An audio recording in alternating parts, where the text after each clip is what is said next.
Assalamualaikum warahmatullahi wabarakatuh. Ketemu lagi dengan saya Mr. T.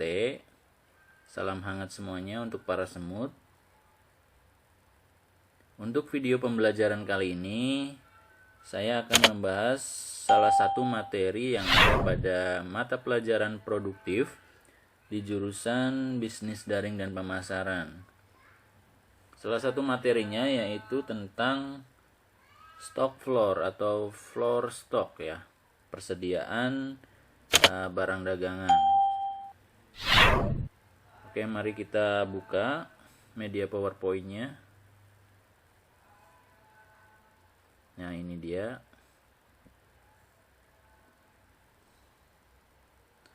Stock floor ya, atau dalam versi bahasa Indonesianya yaitu persediaan barang dagangan. Oke, sebelum kita bahas stock floor, di sini saya akan menjelaskan terlebih dahulu bahwa perkembangan di dunia bisnis, terutama di Indonesia, itu semakin pesat ya zaman sekarang.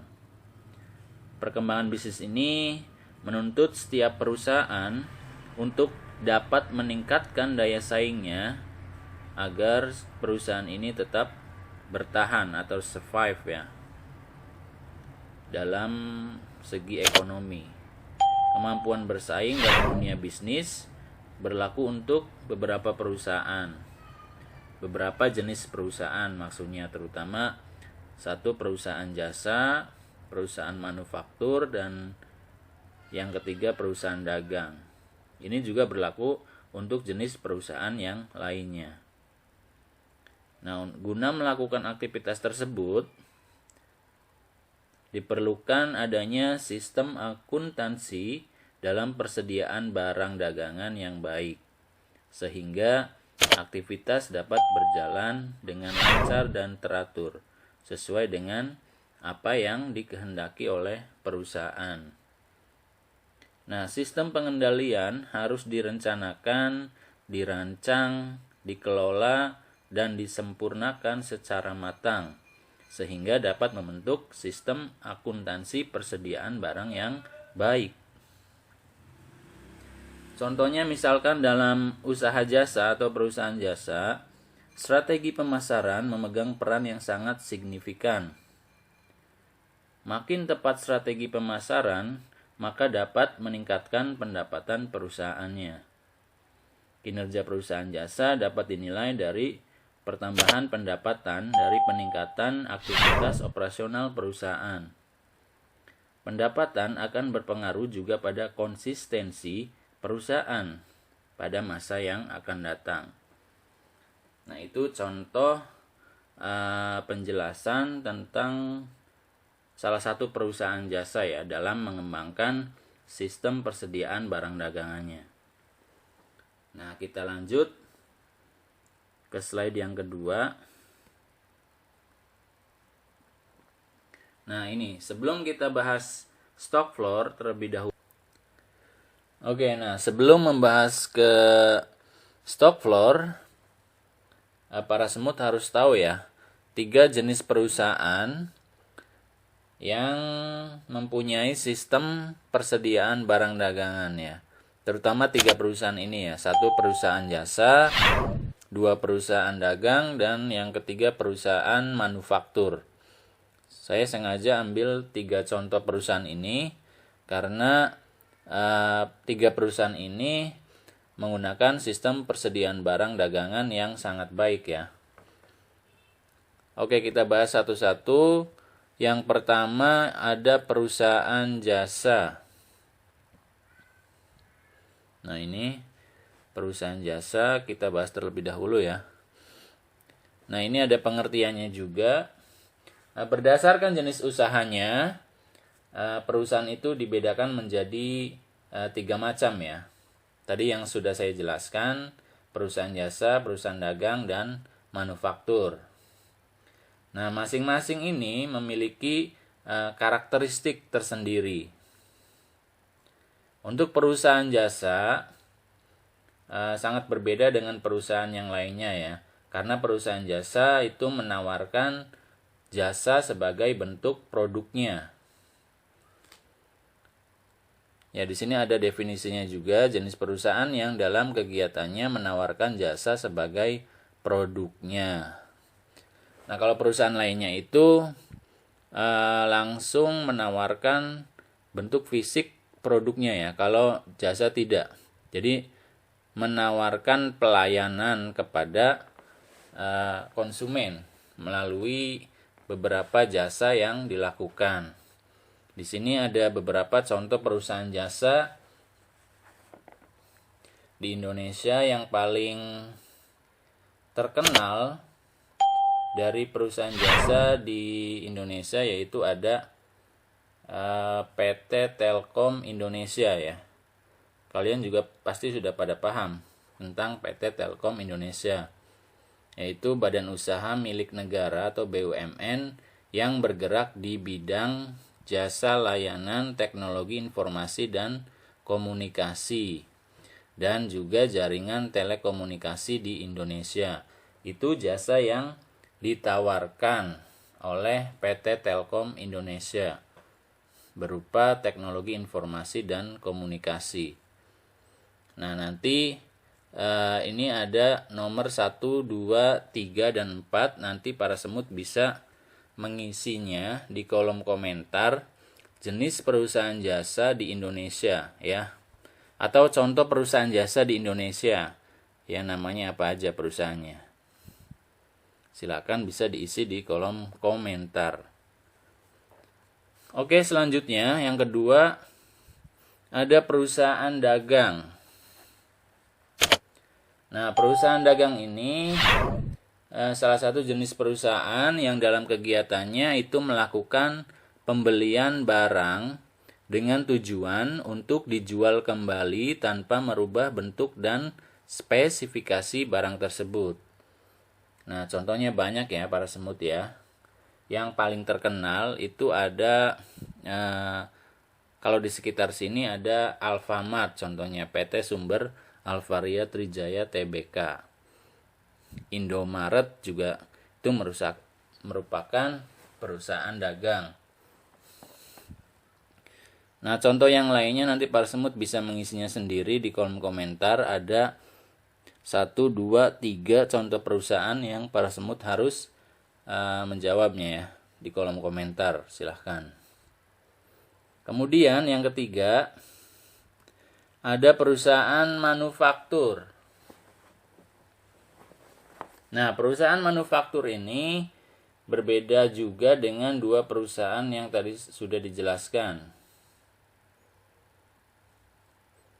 Nah, perusahaan manufaktur ini salah satu jenis perusahaan yang bergerak di bidang produksi, yaitu mengubah barang mentah menjadi barang jadi. Nah, secara umum definisi dari manufaktur sendiri adalah satu jenis dari badan usaha, namun bukan sembarang lembaga, melainkan perusahaan yang melahirkan produk dengan menggunakan alat, bahan baku, dan tenaga kerja khusus. Perusahaan manufaktur sendiri dijalankan menurut SOP yang sangat bagus ya. Ini tertuang dalam regulasi yang legal serta disepakati bersama, bahkan ada undang-undangnya yang tertulis. Salah satu bentuk perusahaan manufaktur di Indonesia yang merujuk pada pengertian di atas adalah beberapa pabrik ya yang ada di Indonesia. Karena di sini terdapat proses pembuatan produk dengan menggunakan alat khusus. Ada tenaga kerjanya, serta terdapat bahan baku yang diolah.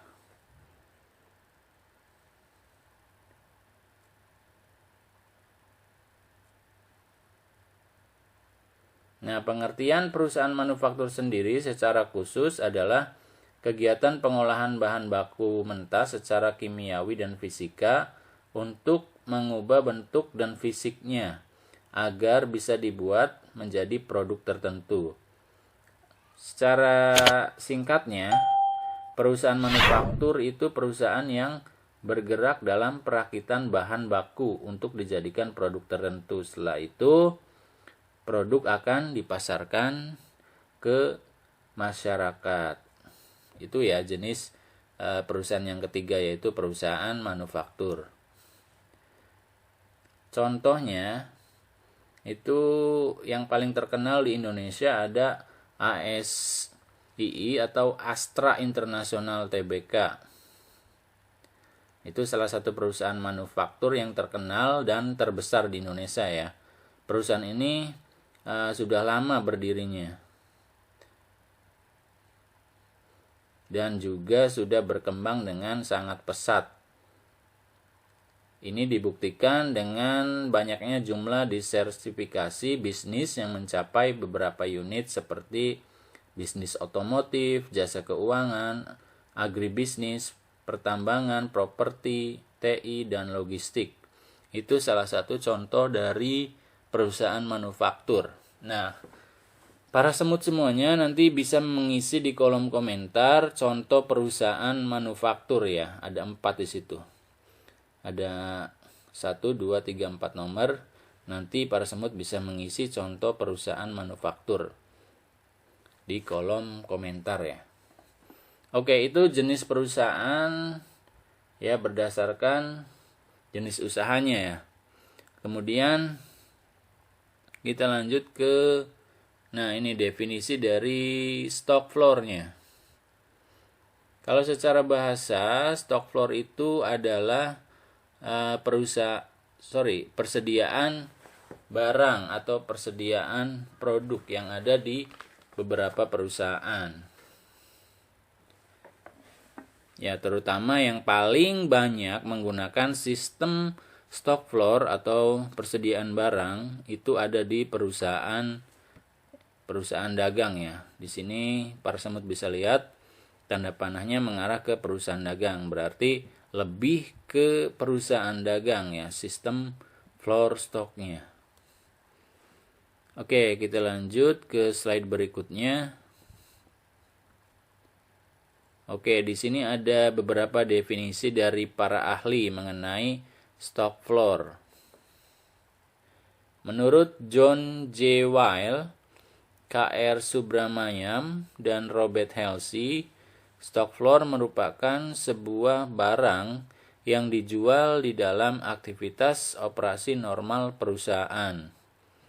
Nah, di sini juga ada beberapa pendapat dari para ahli, salah satunya Sofyan As-Sauri. Suatu aktivitas lancar yang meliputi barang-barang yang merupakan milik perusahaan dengan sebuah maksud supaya dijual dalam suatu periode usaha normal, ataupun persediaan barang yang masih di dalam proses pekerjaan sebuah proses produksi. Nah, ini menurut para ahli ya.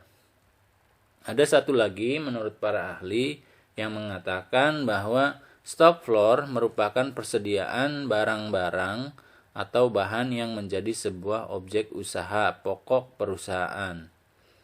Nah, ada 3 ya menurut pendapat para ahli definisi dari stock floor. Oke, kita lanjut ke slide berikutnya. Di sini ada jenis-jenis stock floor atau jenis-jenis persediaan barang.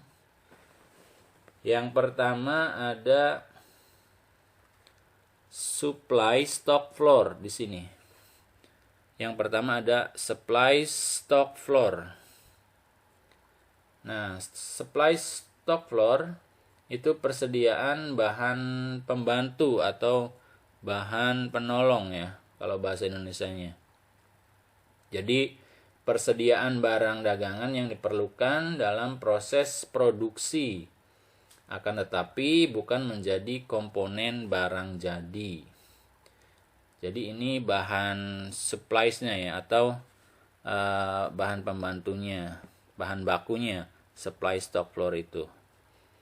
Kemudian dari jenis-jenis stock floor yang kedua, ada yang namanya proses stock floor. Yang ini nih, proses stock floor.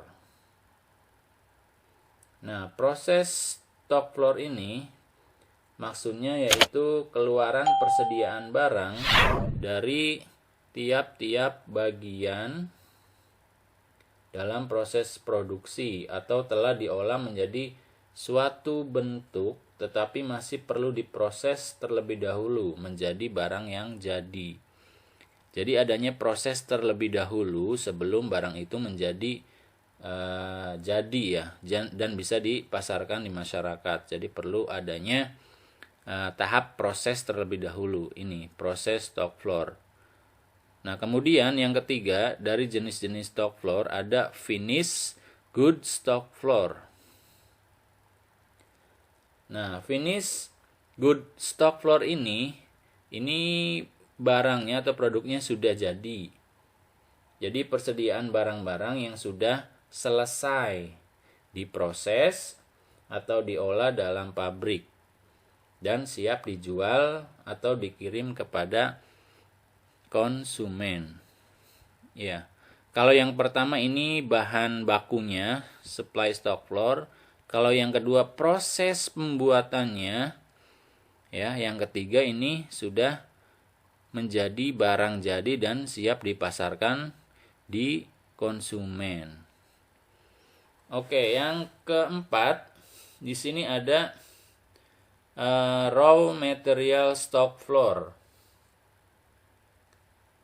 Raw material stock floor itu maksudnya persediaan bahan mentahnya ya.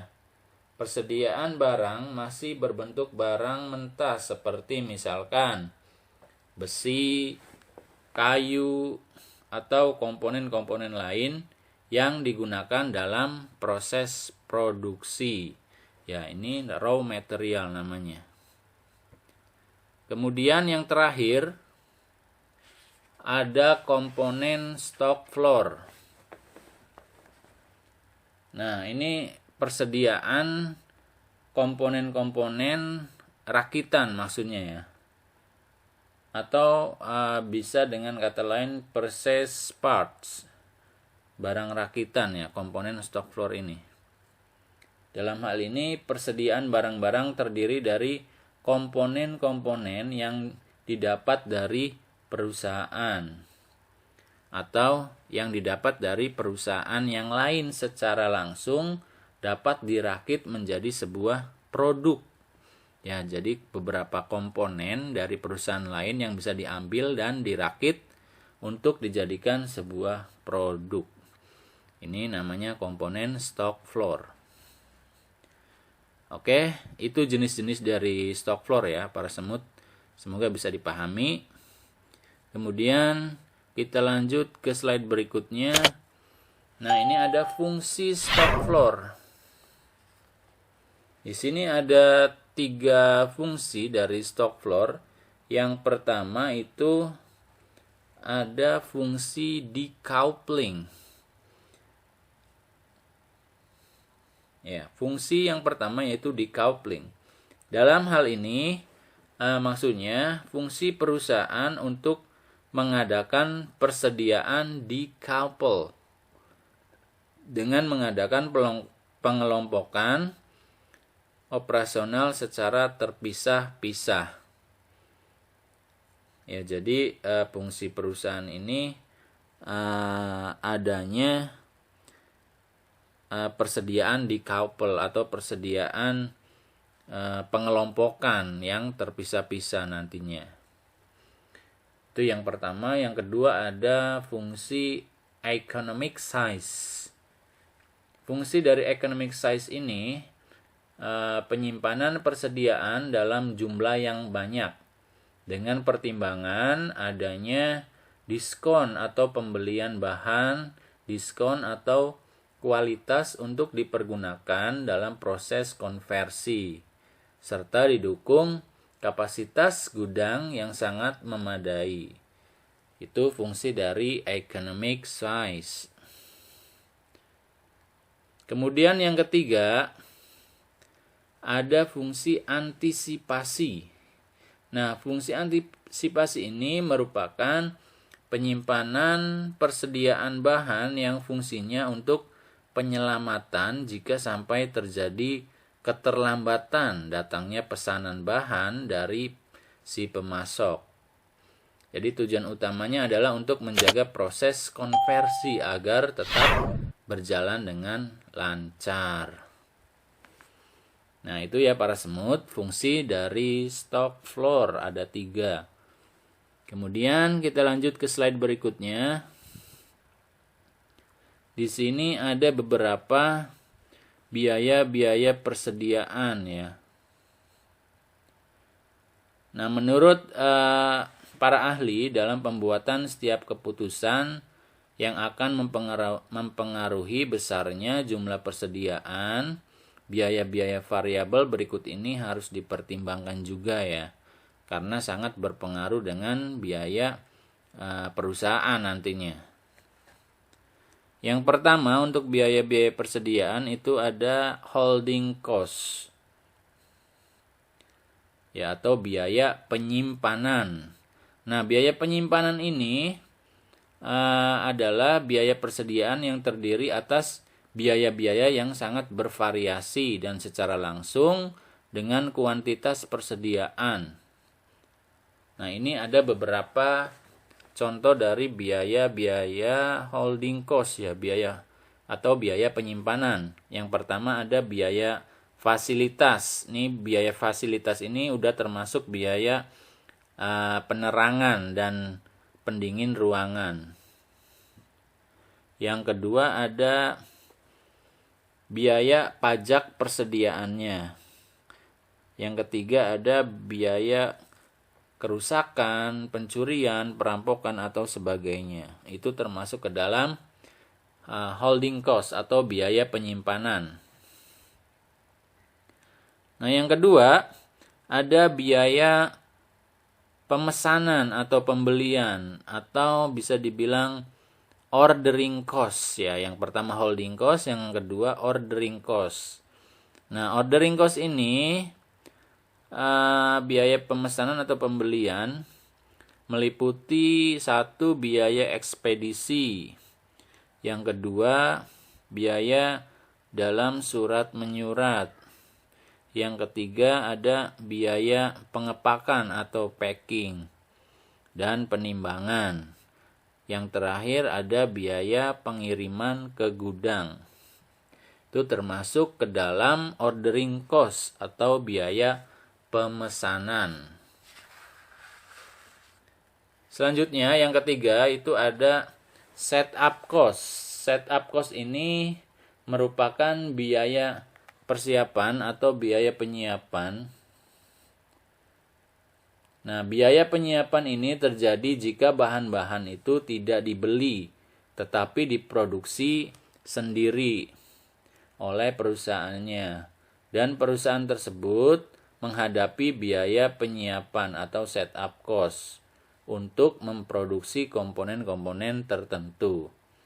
Nah, di sini ada beberapa biaya-biaya yang termasuk ke dalam biaya penyiapan atau setup cost. Salah satunya ada biaya mesin.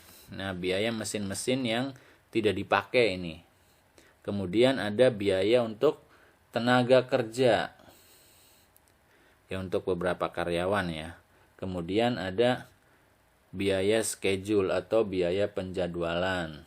Nah, itu termasuk ke dalam jenis-jenis biaya persediaan atau biaya penyiapan setup cost-nya. Nah, itu beberapa contoh dari holding cost, ordering cost, dan setup cost pada biaya-biaya persediaan.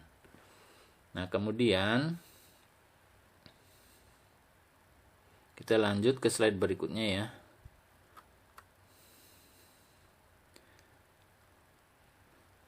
Nah, itu para semut untuk stock floor, pembahasan untuk stock floor sampai biaya-biaya persediaan terlebih dahulu ya. Nanti kita lanjut dengan proses pemesanan dan pengiriman barang ya. Nanti di pertemuan berikutnya. Nah, untuk para semut silakan bisa memahami dan mengerti tentang definisi dari stock floor, kemudian ada beberapa macam biaya persediaan dan juga jenis-jenis perusahaannya. Ya, saya harap para semut bisa mengerti dan memahami tentang materi kali ini. Dan jangan lupa tadi ada beberapa pertanyaan yang harus para semut jawab di kolom komentar. Silakan para semut jawab ya nanti di kolom komentarnya. Untuk itu terima kasih atas perhatiannya. Salam hangat semuanya untuk para semut. Demikian dari penjelasan dari saya tentang stock floor. Next time nanti kita bahas tentang biaya pemesanan dan pengiriman barang. Oke, terima kasih atas perhatiannya. Wassalamualaikum warahmatullahi wabarakatuh.